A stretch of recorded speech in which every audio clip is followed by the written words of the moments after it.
Hey everybody, I just wanted to say congratulations for making it to the end of your narrative project. This week will be the last week of instructions for the narrative. You will have some other assignments after this week, but they won't be tied directly to the narrative essay. You have until the end of the quarter to finish writing your narrative, so don't feel like you have to rush through it and finish it this week. This is just the last week that you'll get instructions for it. And with that, what I really wanted to do this week was to give you some secrets of writing a fairy tale. Okay, so these are some tips and tricks and things that you see commonly in fairy tales that will hopefully give you some ideas on how to get to your end goal. First, fairy tales were initially written to teach a message. They were morality tales to help children learn some sort of lesson. So, for example, Cinderella is about kindness being rewarded.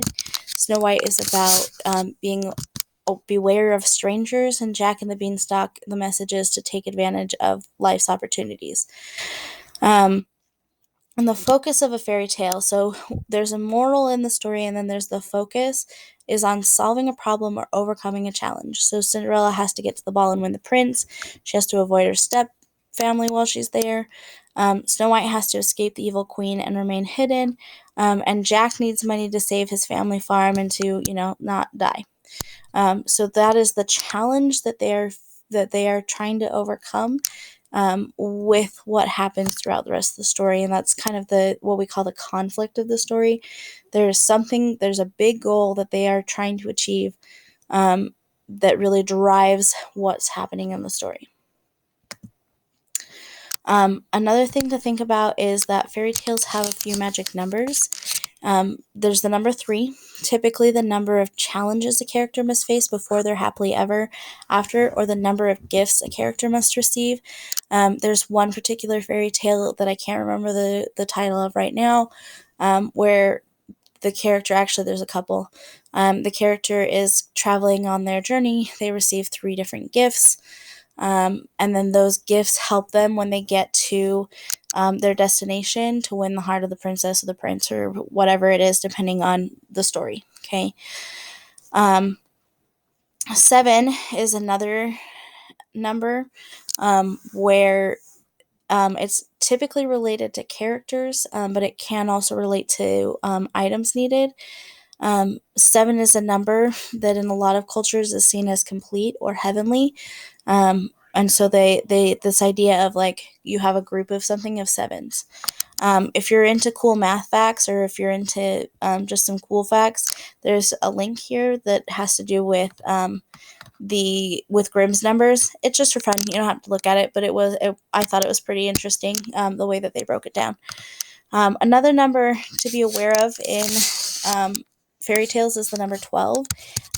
There's not a particular reason for the number 12, but I'm guessing that it has to do with the fact that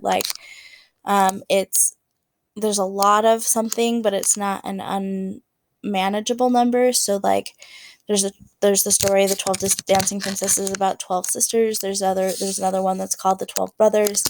It's a lot, but it's not so many that you're going to lose track of all of them. Another thing to know, the main challenge drives the story, but there are other obstacles before the goal. This is where your 3 can come in. So, for example, in some versions of this story, Cinderella's ball is 3 nights long, and she has a different dress for each night. Each night, that dress becomes more extravagant, and so her kindness is being increasingly rewarded. Snow White's stepmother visits her 3 times with different ways of killing her, disguised as different peddler women. She comes with a poison comb, she comes with a self-tightening corset, and she comes, of course, with the poison apple. Jack climbs the beanstalk 3 times. First he gathers coins, then he gets the goose that lays the golden egg, and then he grabs the harp that plays himself, which is what makes the giant the most angry. So then we get to the climax. The climax should be your biggest point of action in the story. Each challenge that the characters face is directly tied to that goal, and so that climax is the resolution of that goal, or the defeating of that goal, that leads then into our falling action, which we'll talk about in a minute. The climax of every fairy tale is the moment when the goal is achieved. So Cinderella marries the prince is the climax, or the slipper fits, whichever way you want to go. The prince wakes Snow White and takes her away from the evil queen, or the evil queen is defeated, depending on which version you read. In some versions, the queen does not meet her final demise until the happily ever after resolution of the story. Jack defeats the giant when he cuts down the beanstalk. That would be our climax. The beanstalk's coming down. The giant falls. Giant is dead. Story is pretty much over. Most of the time, the hero is defeated, or the villain is defeated, and the hero wins. And then we have the happily ever after. The ending or resolution, or your vocabulary word, the denouement of the story resolves any loose ends. So, evil is punished, good is rewarded, marriage has happened, and the lesson is learned. Um, if you continue our stories here, Cinderella marries the prince. Because she was kind and gentle, on her wedding day, the stepfamily watches from the gates. They weren't allowed to attend the wedding. They're jealous of Cinderella, and they have their eyes plucked out by birds. They kind of regret their unkindness at that point. Snow White marries the prince, and in some versions, the queen is forced to wear iron slippers and dance on hot coals at their wedding. So, gruesome, but probably a fair punishment for her, I guess. Um, then, of course, Jack lives a long and prosperous life after the giant is killed, because he took advantage of the opportunities that he had. He could have, gone into town, just sold the cow. They would have had enough money for a couple of days. Instead, he took advantage of the magic beans, found the beanstalk, and lived as a rich man for the rest of his days. Um, Now, a couple of ways that you can modernize your story, and your middle and end. Hopefully, you have your beginning already.